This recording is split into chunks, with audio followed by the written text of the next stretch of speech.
전 세계에, 그러니까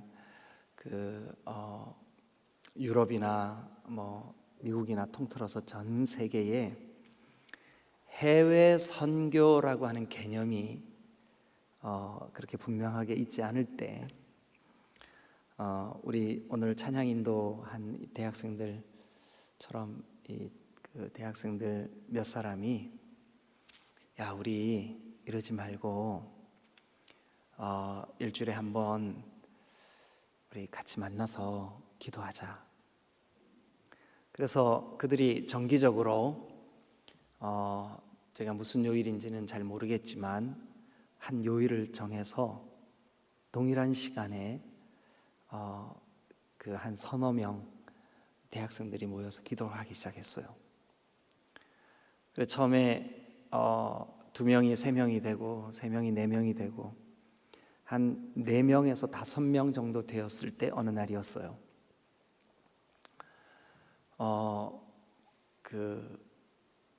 기도를 하러 정해진 기도의 장소에 가고 있는데 갑자기 폭우가 쏟아진 거예요.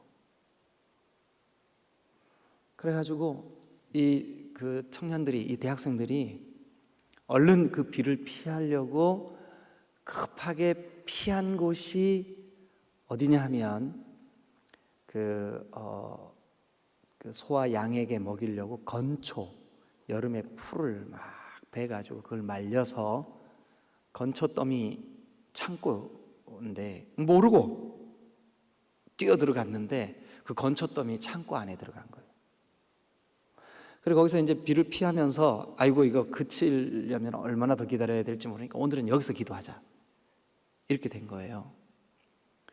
그래서 그날 그 5명이 그 동그랗게 둘러앉아가지고 손을 붙잡고 가늘한 마음으로 부르짖어 기도했어요. 그래서 그들의 그 기도 모임 별명이 뭐냐 하면 건초더미 기도회예요. 여러분 지금 하지 말고요, 집에 가셔서 오늘 저녁 검색창에다가 어디에다가 검색해도 괜찮아요. 네이버든 아니면 구글이든 어느 곳이든 검색창에다가 건초더미 기도회라고 검색해 보세요. 그럼 제가 여러분들에게 들려드린 이 스토리가 좀 더 소상하게 소개가 되고 있을 거예요. 그런데 그들이 그렇게 기도한 그 건초더미 기도회가 훗날 어떤 일이 벌어지냐 하면 대학생 캠퍼스 선교의 시초가 되는 거예요, 그게. 그래서 오늘날 우리가 알고 있는 이 CCC나 내비게이터나 UBF나 이 모든 대학생 캠퍼스 선교의 제일 첫 단추가 건초더미 기도예요. 세계 선교 역사에 있어서 이 사건이 어느 정도로 중요한 개념으로 자리를 잡냐 하면 이때부터 본격적으로 해외 선교라는 이름이 붙어요. 그때 그 기도에 참여했던 사람들이 해외로 선교사로 파송이 되고 그들에 의해서 교회 역사 속에 본격적인 해외 선교에 대한 바람이 불기 시작하는 거예요. 건초더미 기도회 한번 검색해 보세요. 선교에 대해서 관심이 있는 우리 그 대학생들이나 또 신학생들은 아마 들어봤을 거예요. 건초더미 기도회. 그래서 그 기도회가 오늘까지 이 세계 교회에 그 5명, 유럽에 그 이름도 알려지지 않은 그 5명, 그 사람들의 그 기도 모임이 지금 전 세계 기독교회에 영향을 끼치는 중요한 기도 모임이 된 거예요. 여러분, 오늘 밤 우리가 보기에는 우리 디딤돌교회 이 수요 기도회가 참 힘이 없구나, 이렇게 여러분들이 느끼실 수도 있어요. 그러나 여러분, 우리가 건초더미 기도회에 모였던 그 젊은 청년들의 무릎처럼 하나님 앞에 무릎을 꿇으면 주님이 우리를 통해서 우리 디딤돌교회 기도운동을, 기도의 부흥을 부릴 듯 일깨워 주실 줄로 믿습니다. 아멘. 크게 한번 해보세요. 아멘. 아멘. 우리 그 믿음 가지고 기도하시자고요. 아멘. 기억하세요. 건초더미 기도회. 우리 지금 여기 모이신 분들이 디딤돌 교회의 건초더미 기도회 일꾼들이에요. 여러분들이 우리 기도의 불씨를 좀 한번 살려보시자고요. 저는 어릴 때 촌놈이라서 아궁이에 거의 매일 불을 뗐어요. 거의 매일 불을 뗐어요. 소죽을 끓이기 위해서 불을 떼고 안방에 온돌에 그 온기를 위해서 불을 떼고 불을 뗐어요. 아버지가 해다 놓은 나무를 불을 떼려 그러면 처음에는 불에 잘 붙는 지푸라기 이런 것들을 나무 위에, 나무 그 아래 이렇게 넣고 불을 지펴요. 근데 이놈의 불이 잘 안 붙어요. 막 눈물이 쏟아질 때까지 후 불고 부채질을 하고 생쇼를 해요. 그런데 여러분, 어렵게 불이 붙거든요. 근데 한 번 불이 붙으면, 특별히 장작에 불이 붙으면, 그 젖었던 장작이 말라가면서 연기를 내뿜으면서 불이 붙으면 안 꺼져요. 안 꺼져요. 푹 불어도 안 꺼져요. 우리도 마찬가지예요. 처음 기도에 불을 붙이기가 어렵지, 우리가 눈물을 흘리고 마음을 다하고 우리의 배에, 여기에 막 근육이 생기고 막 이렇게 돼도, 배 나오신 분들은 오늘 주여 믿습니다. 배도 좀 들어가게 될 줄은. 근데 배 안 나오신 분들만 웃네요. 목사님, 나도 이거 신경 쓰여요. 이러시는 것 같아요. 여러분이 기도할 때 하나님 은혜 주실 줄로 믿습니다. 자, 성경을 한 곳 펴놓고 우리 오늘 말씀을 같이 좀 나눠보죠. 다니엘 6장입니다. 다니엘 6장. 공교롭게도 오늘 수요 정오 기도회, 얼침내 신학대학에서 하는 그 기도회가 온라인으로 이렇게 각 교회마다 이렇게 중계가 됐는데, 우리 교회도 수요일 낮 12시에 이렇게 다목적실에서 그 켜놓고 같이 기도하거든요. 그런데 오늘 말씀 전해주신 그 양 목사님이 본문이 오늘 저랑 똑같아요. 저는 이미 주보가 지난주에 나가서 오늘 바꿀 수가 없었어요.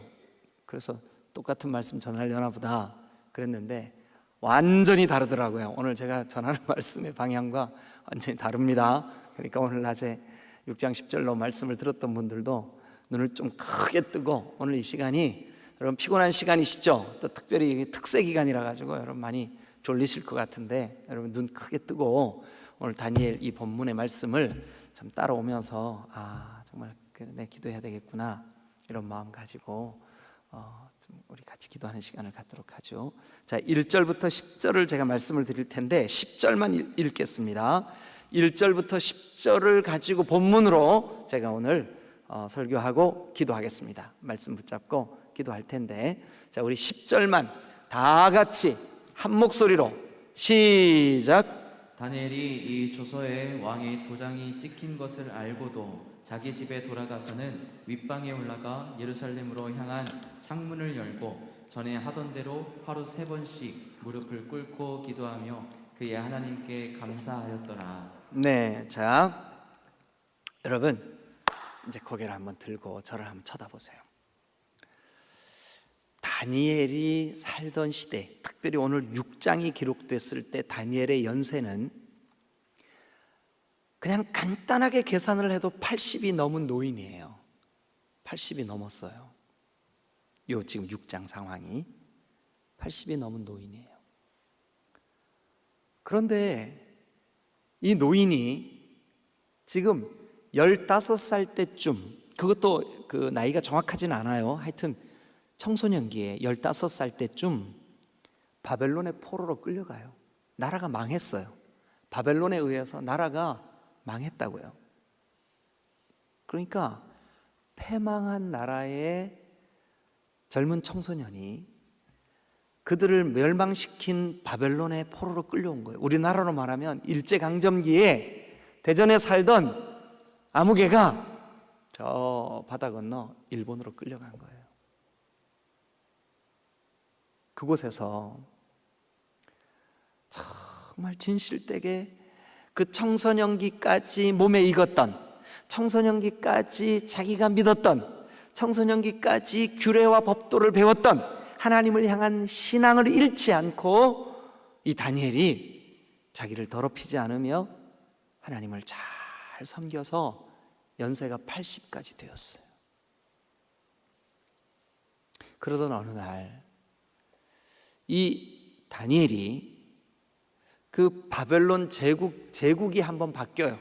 그러니까 바벨론이 망하고 페르시아라고 하는 나라가 들어섰는데 그 페르시아의 다리오라고 하는 왕이 다니엘을 아주 신뢰했어요. 1절 같이 가서 한번 보시죠. 자, 시작. 다리오가 자기의 뜻대로 고관 120명을 세워 전국을 통치하게 하고, 거기 보니까 다리오가 왕이 자기의 뜻대로 고관 120명을 세워 전국을 통치하게 하고 그 120명 위에 2절 시작. 또 그들 위에 총리 셋을 두었으니 다니엘이 그 중에 하나이라. 예, 그러니까 다니엘의 지금 신분이 아니 포로로 끌려온 그 바벨론 사람이 아니잖아요, 그죠? 페르시아 사람이 아니잖아요. 그런데 저 포로된 이스라엘 사람이 여기 포로로 끌려 청소년기에 어려서 15살에 끌려와가지고 페르시아에 지금 다리오 왕 때 3명의 총리가 있었어요. 얼마나 나라가 크고 얼마나 백성들이 많은지 그들 위에, 그러니까 우리로 말하면 도지사급 관리들을 120명을 세웠어요. 그리고 그 120명 되는 도지사들을 또 통제하고 다스리고 지도하고 도울 수 있도록 3명의 총리를 세웠어요. 자, 2절 다시 한번 보실까요? 시작.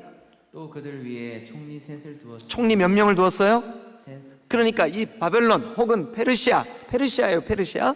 이 페르시아의 총리가 총 몇 명이에요? 3명. 우리로 말하면 국무총리예요, 국무총리. 국무총리가 3명이에요.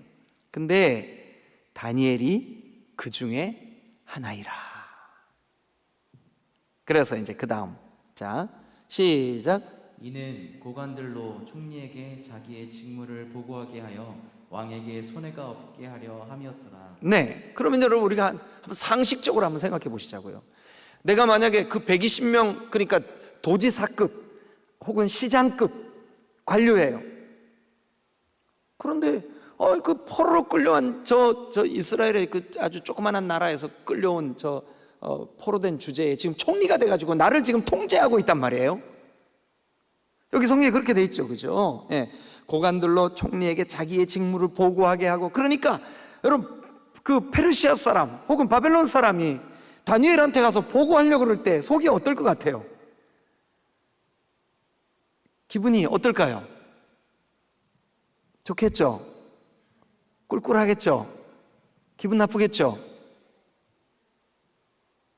아니, 지금 이해가 되고 계시는가 안 되고 계시는가 모르겠네. 여러분 표정이 너무 무표정하셔서 제가 이해가 되고 계시는지 어쩐지 모르겠어요. 그래서 여러분 이 다니엘이 시기 질투의 대상이 됩니다. 그래가지고 이제 어떻게 하나 한번 보세요. 자, 3절 시작.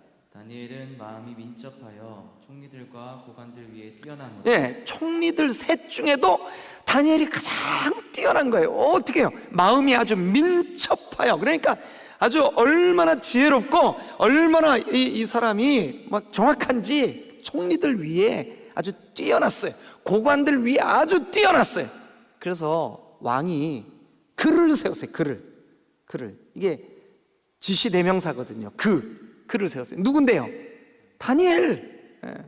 그러니까 다리오 왕은 글을 신뢰했다고요.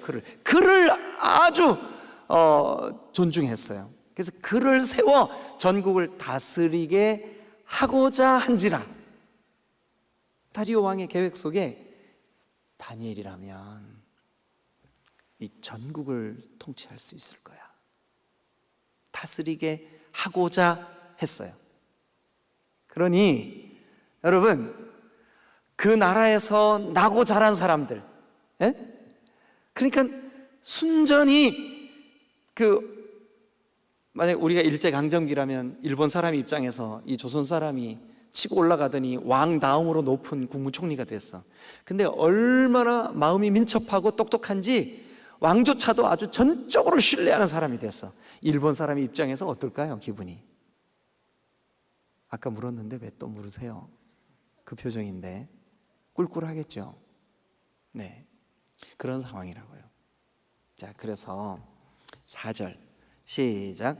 이에 총리들과 고관들이 북사에 대하여 다니엘을 고발할 근거를 찾고자 하였으나 아무 근거 아무 허물도 찾지 못하였으니 이는 그가 충성되어 아무 그릇됨도 없고 아무 허물도 없음이었더라. 여러분, 이 히브리 말은요, 구약이 히브리 말로 되어 있거든요. 한 문장 속에 반복하는 어법으로 강조를 나타내고자 했어요. 강조. 그럼 4절에서 강조되고 있는 말 얼른 한번 찾아보실래요? 예?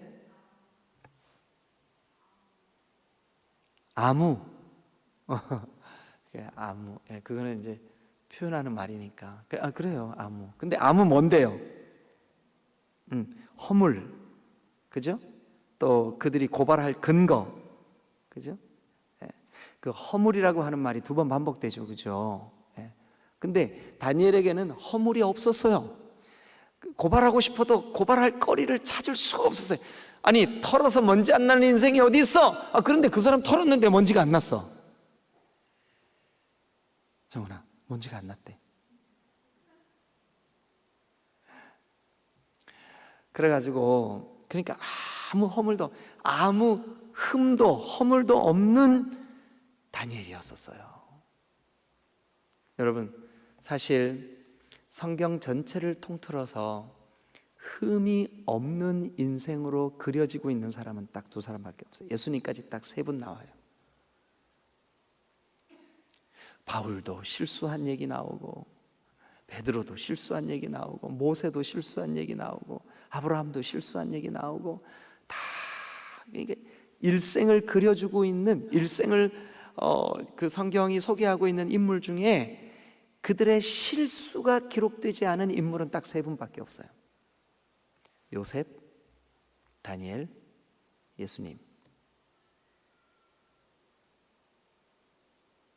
저 기분 나쁜 사람들이 다니엘에게서 아무리 허물을 찾고 싶어도 찾을 수가 없었어요. 그래가지고 5절, 자, 여러분들이 읽으세요. 시작. 그들이 이르되 이 다니엘은 그 하나님의 율법에서 근거를 찾지 못하면 그를 고발할 수 없으리라 하고. 자, 그런데 보세요. 4절에서는 허물을 찾으려고 아무리 찾아도 허물이 없으니까 5절에 보니까 어디에서 뭐로 지금 얘를 좀 그 올무를 지어 보려고 한 거예요? 율법으로.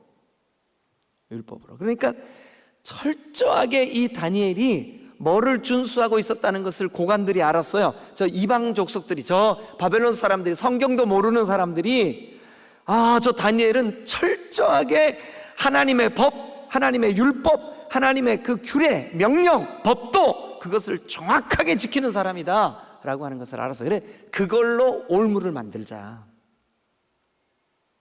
그런 거예요. 그랬더니 6절 시작. 이에 총리들과 고관들이 모여 왕에게 나아가서 그에게 말하되 다리오 왕이여 만수무강하옵소서. 예, 그게 아부예요. 아부. 다리오 왕이여 만수무강하옵소서. 아부. 그죠? 원래 왕에게 이렇게 인사해요. 이게 일반적인 고대의 인사법이에요.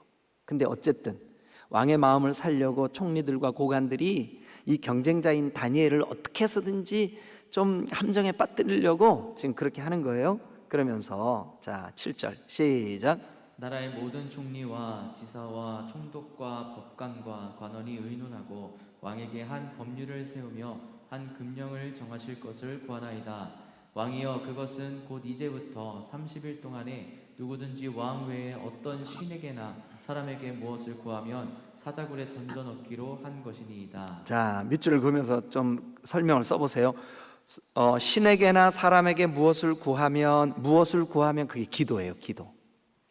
신에게나 사람에게 기도하면 그 사람은 사자굴에 던져놓기로 하십시다. 근데 며칠 동안? 30일 동안. 나쁜 놈들.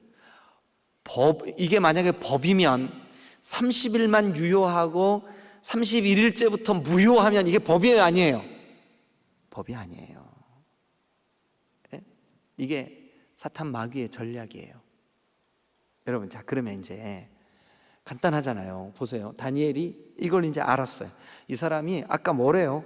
그 다니엘이 3절에 보니까 다니엘은 마음이 민첩하여.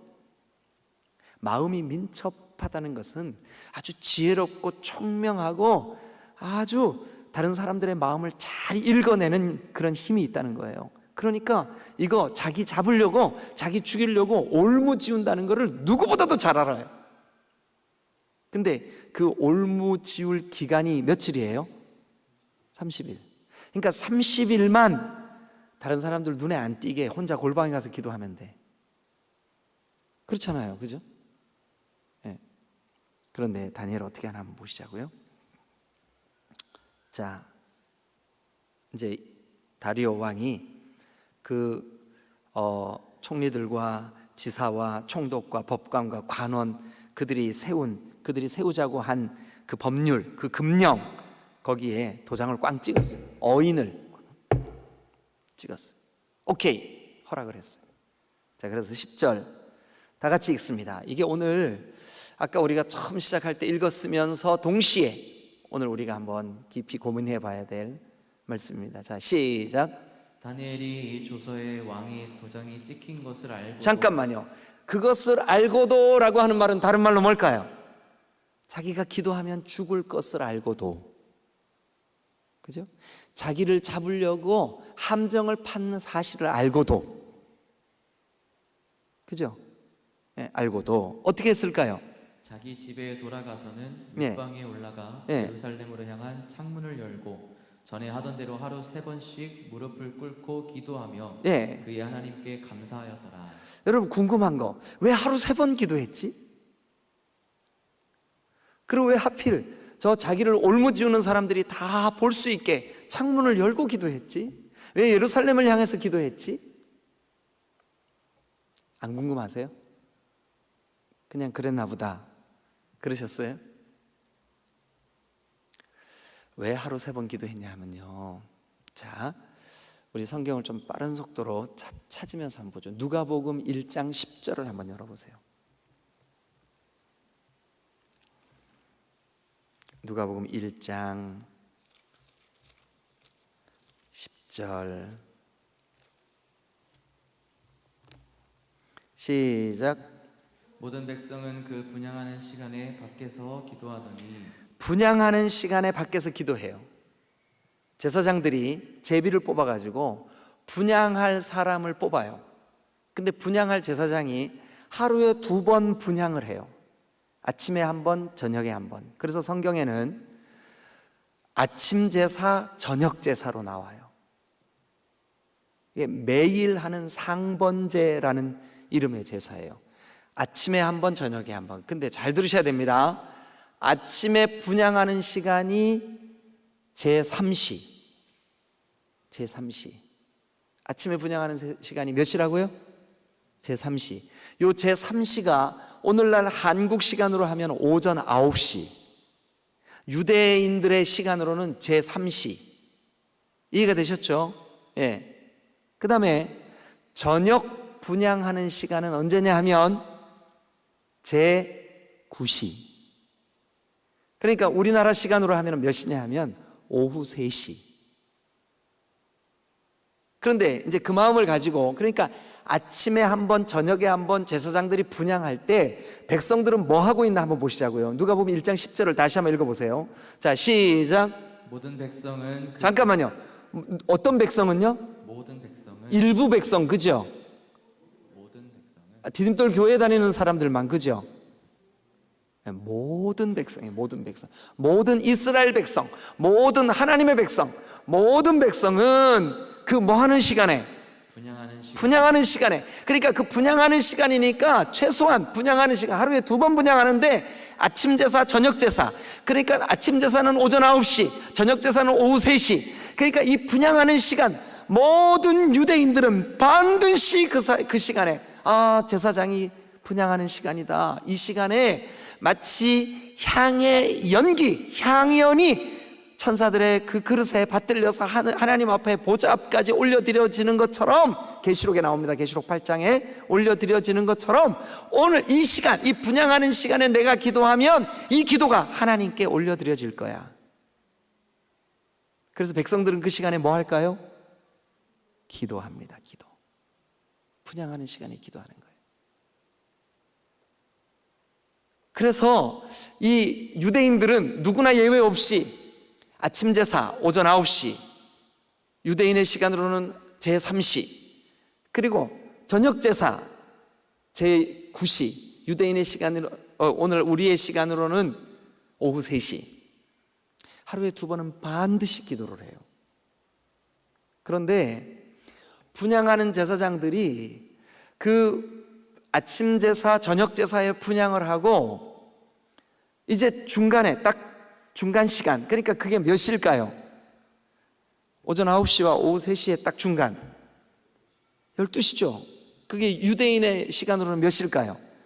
오전 9시는 제3시, 오후 3시는 제9시니까 낮 12시면 몇 시일까요? 제6시. 잘 들으셔야 됩니다. 이게 유대인들에게 대단히 중요한 시간입니다. 자, 보세요.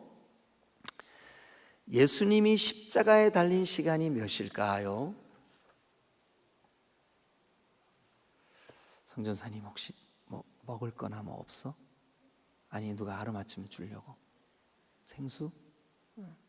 지금 알아맞히시는 분한테 얼른 쫓아가서 갖다 드려. 여러분, 예수님이 몇 시에 십자가에 달리셨을까요? 아무도 안 알아맞혔어. 주지 마. 마가복음 15장 찾아보세요. 마가복음 15장 25절.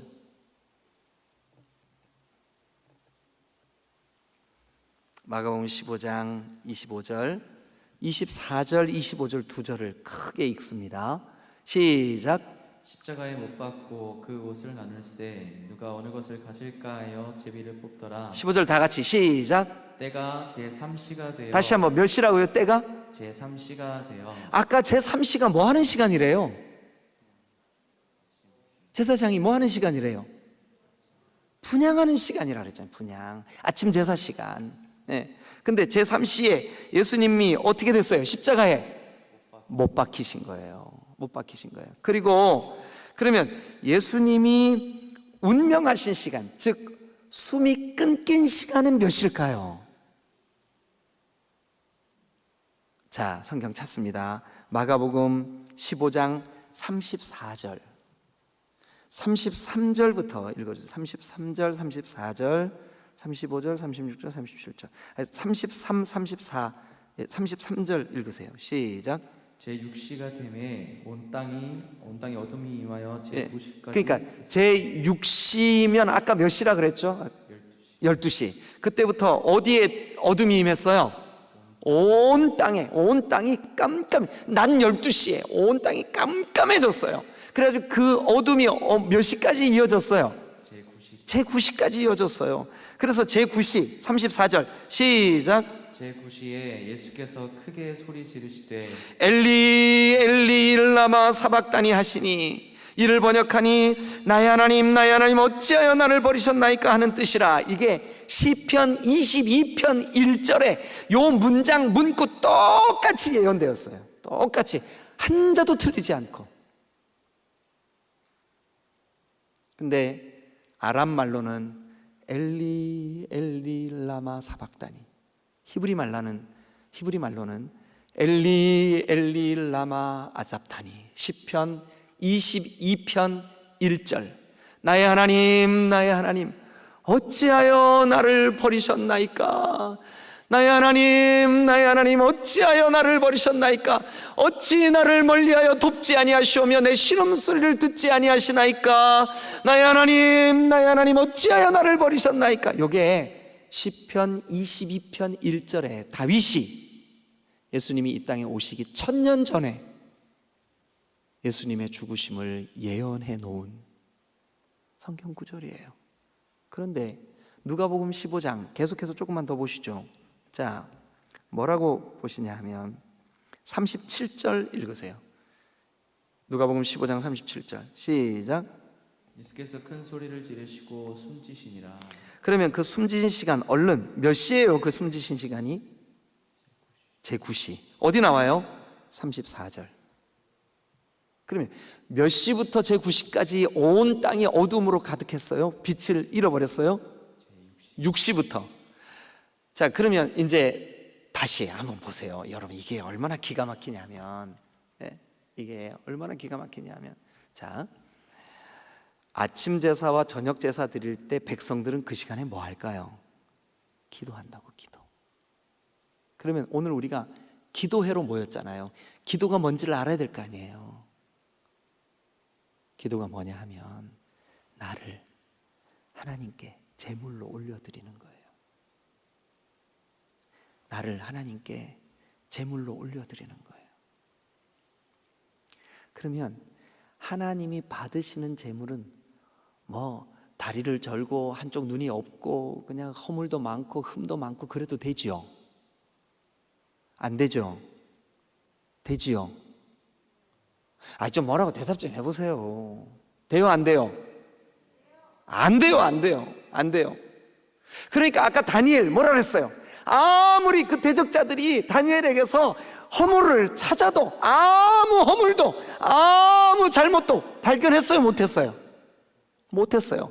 그러니까 그가 제3시에 제9시에 그리고 제6시에 하루 3번, 그러니까 아침 제사와 저녁 제사, 그리고 그 중간에 우리 예수님께서는 아침에 제3시에 십자가에 달리시고 제9시에 운명하시기 전에 제6시부터 온 땅이 어둠으로 가득한 그 십자가의 고난을 당하셨어요. 그런데 다니엘은 제3시와 제9시 아침과 저녁 제사에 백성들이 늘 했던 것처럼 똑같이 그렇게 기도했어요. 그러면서 동시에 제6시에도 하나님 앞에 나아갔어요. 왜 그랬을까요? 내 삶의 전부가 제사가 되기를 원합니다. 내 삶이 온전히 주님께 드려지기를 원합니다. 왜 하루 3번일까? 내 삶을 모든 시간 다 주님의 것이라고 고백하기 위하여, 내 삶으로 하나님을 영화롭게 하기 위하여. 어떻게 해요? 아무 허물이 없는 제물과 같이.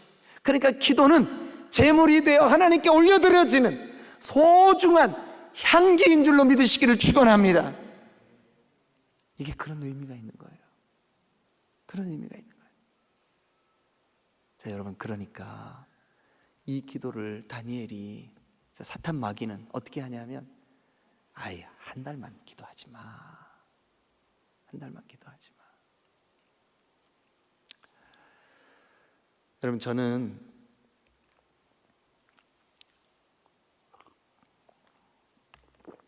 언제부터인지는 잘 모르겠지만 어쨌든 결혼하고부터는, 결혼 전에도 그랬던 것 같은데 결혼하고부터는 거의 매일, 결혼한 지 제가 이제 내년이 30년이거든요. 근데 결혼하고 지금까지 거의 매일은 아닌 것 같아요. 한 일주일에 한 3, 4일 정도는 운동을 거의 쉬지를 않았어요. 매일마다 축구를 하든 혼자 뭐 동네를 한 바퀴 뛰고 오든 뭐 테니스를 하든 뭐를 하든 운동을 쉬지 않았어요. 근데 근래에 뭐 여러 가지 이유로 제가 운동을 못했어요. 근데 여기서부터 사택까지 여기 얼마나 돼요? 한 200m 돼요? 100m 돼요? 근데 거기 급한 일이 있어가지고 제가 이렇게, 전 같으면요 뭐 5km, 10km를 이렇게 쉬지 않고 달려도 별로, 제가 대학 다닐 때 제 아내는 기억할 거예요. 그 마라톤, 우리 침신대 전체 하는 그 마라톤에서 입상하고 그랬어요. 안 믿는구나. 좀 믿어주세요. 진짜라니까요. 목산제 그 축제 기간에 마라톤을 하는데 그때 5km인지 10km인지 모르겠는데 하여튼 단축 마라톤을 했어요. 근데 제가 등수 안에 들었어요. 믿거나 말거나. 사실이니까. 근데 그때는 여기서 저 한 200-300m 달려가도 뭐 숨 한번 하고 나면 숨도 차지도 않아요. 뛴 것 같지도 않아요. 근데 어제 오늘 여기 뭐 집에 급한 일이 있어서 얼른 달려갔다 오고 하면 저기까지 갔는데요, 중간에 한번 쉬어야 돼. 왜 그러냐면 운동을 못한 지가 한 2년 가까이 돼가는 것 같아요. 멈추니까 못하겠어요. 다시 시작하려고요. 여러분, 기도는 운동과 똑같습니다. 손흥민이 지금 그 프리미어 리그에서 주가가 아주 높잖아요. 그 사람이 일주일에 3억씩 받아요, 주급. 그럼 곱하기 52주 하면 얼마예요? 11조 우리 교회다 해야 되는데.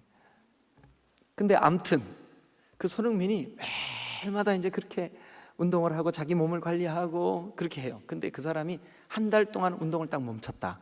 그리고 중요한 게임을 뛰었다. 뛸 수 있을까요? 없을까요? 못 뜁니다. 아니, 못 뛰는 정도가 아니라 전혀 거기에 참여할 수가 없어요. 다니엘 80평생을 기도로 하나님 앞에 끊임없이 달려왔습니다. 근데 그 기도가 어떤 기도냐 하면 아침과 저녁 분향하는 시간에 모든 백성들이, 잘 들어보세요 여러분. 자, 이제 대답 좀 크게 해주세요. 지금 다니엘이 기도하는 장소 어디게요? 1. 유대 땅, 2. 바벨론 땅. 어딜까요? 바벨론이에요. 여러분, 유대 땅에서는 모두 온 백성이 그 아침 저녁 분향하는 시간에 다 기도하니까 기도하는 게 쉬울까요? 어려울까요? 쉽습니다. 쉽습니다. 여러분, 2021년 한국 교회가 모든 것은 다 그대로인데 기도는 너무너무 줄어들었어요. 너무너무 줄어들었어요. 기도가 너무너무 축소됐어요. 기도가 너무너무 힘을 잃었어요. 여러분, 우리가 기도할 때 뜨겁게 기도하는 것은 쉬워요. 할 수 있어요. 그런데 바벨론은 이방 땅입니다. 페르시아는 이방 땅입니다. 우상 숭배의 땅입니다. 그곳에서는 아침과 저녁에 그리고 한낮에 기도하는 사람이 없어요. 하루 3번 기도하는 사람이 아무도 없어요. 그 시대의 문화, 그 시대의 분위기, 그 시대의 백성들의 습관, 그 시대의 모든 사람들의 삶의 방식이 기도하지 않아요. 그러면 여러분, 오늘 우리는 어떻게 해야 될까요? 결코 다니엘 쉽지 않았을 거예요. 우리요, 이론으로는 기도해야 된다는 거 모르는 사람 아무도 없어요. 이론으로는. 근데 실제로는 기도 안 해요. 그런데 여러분, 그 두려움을 이길 수 있는 힘이 어디서 나왔을까요? 아니, 사자의 입을 막아주고 그 밤 평안하게 그 사자들이, 굶주린 사자들이 으르렁거리는 그 굴 속에서 평안한 밤을 보낼 수 있었던 이 다니엘의 강력한 영성은 도대체 어디서 나온 걸까요? 어디서 나온 걸까요? 여러분, 하나님이 그 시간 임재해 주셔서 다니엘을 안전하게 지켜주신 것은 도대체 무엇 때문에 그를 그렇게 하신 거예요? 80 노인이에요. 얼마 살지 못해요. 그런데 그를 지켜내셔야 될 하나님의 나라의 필요가 있으셨어요. 왜일까요? 그는 기도의 거성이었으니까. 그 시대를, 아무도 기도하지 않는 그 시대를, 아침 분향하는 시간, 저녁 분향하는 시간, 그리고 나의 온 하루 종일이 주님 거라는 고백으로 그 중간에 낮 시간까지 하루 3번 무릎을 꿇어 하나님이 임재해 주셨던 그 성전이 있는 예루살렘으로 향하여 창문을 열고 무릎을 꿇고 사람들이 나를 쳐다봄으로 인하여 내가 죽음의 올무에 빠질 수 있지만, 그러나 그 올무에 빠질 것을 뻔히 알며도, 마음이 민첩한 다니엘 뻔히 알면서도 그날 기도의 무릎을 꿇지 않을 수 없었던 이유, 기도만이 살 길이니까. 기도만이 저 고관들, 나머지 두 사람의 총리들, 다리오 왕을 제외하고 모든 사람들이 다 적들인데 저들을 이길 힘이 우리에게는 없으니까. 여러분, 우리도 마찬가지입니다.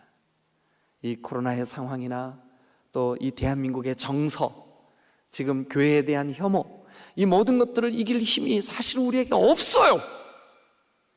그래서 우리는 기도할 수밖에 없어요. 기도하면 성령이 우리 가운데 임해 주실 줄로 믿습니다. 기도하면 다니엘이 여러분 6장까지 이 기도의 내용이 끝나고 나면 7장부터는 그가 본 환상, 그가 본 미래에 대한 예지, 그가 본 하나님의 묵시, 그가 본 모든 앞날에 대한 하나님의 비밀을 깨닫게 하는 놀라운 일들이 7장부터 12장까지 기록이 되어 있어요. 여러분, 우리가 영적인 삶을 사는 비결, 기도밖에 없습니다. 환경과 현실을 이길 수 있는 방법, 기도밖에 없습니다. 날마다 깨어서 하나님 앞에 기도하며 간구하며, 여러분, 마치 이스라엘 백성들이 아침 제사와 저녁 제사, 그리고 내 삶을 다 주님께 온전히 드리기를 원합니다 하는 마음으로 그 제3시와 제9시 중간에 제6시 기도 시간, 여러분, 놀랍게도 초대교회는 베드로도 제6시 기도 시간에 옥상에 올라가서 환상을 보았습니다.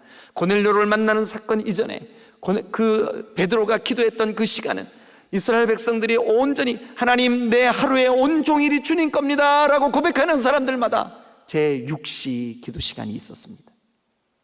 3시, 6시, 9시, 그 기도 포기할 수 없는, 오늘 우리는 일주일에 단 하루, 물론 새벽마다 교회를 나오시는 분들은 하루의 첫 시간, 그 새벽, 하루의 전부임을 고백하는 그 시간, 또 여러분 새벽에 나오지 못하시는 분들은 수요일 저녁 이 시간 우리 기도하려고 모였습니다. 우리의 기도가 아침과 저녁으로 드려지는 분향하는 제사 같아서 그 향기가 하나님 앞에까지 올려드려지도록 오늘 이 밤 우리 기도하는 밤 되었으면 좋겠습니다. 나라와 민족을 위하여, 이 시대에 기도가 식어져가는 한국 교회를 위하여, 우리 디딤돌 교회가 다른 건 몰라도 이 기도만큼은 끝까지 포기할 수 없어서 하나님 뜨거운 마음으로 이 모임이 더욱 뜨거워져 건초더미 기도회처럼, 비록 인원수는 작지만 점점점 불이 붙고 타오르게 해 주옵소서. 여러분, 이런 역사가 저 여러분들 안에 있게 되시기를 주님의 이름으로 축원합니다.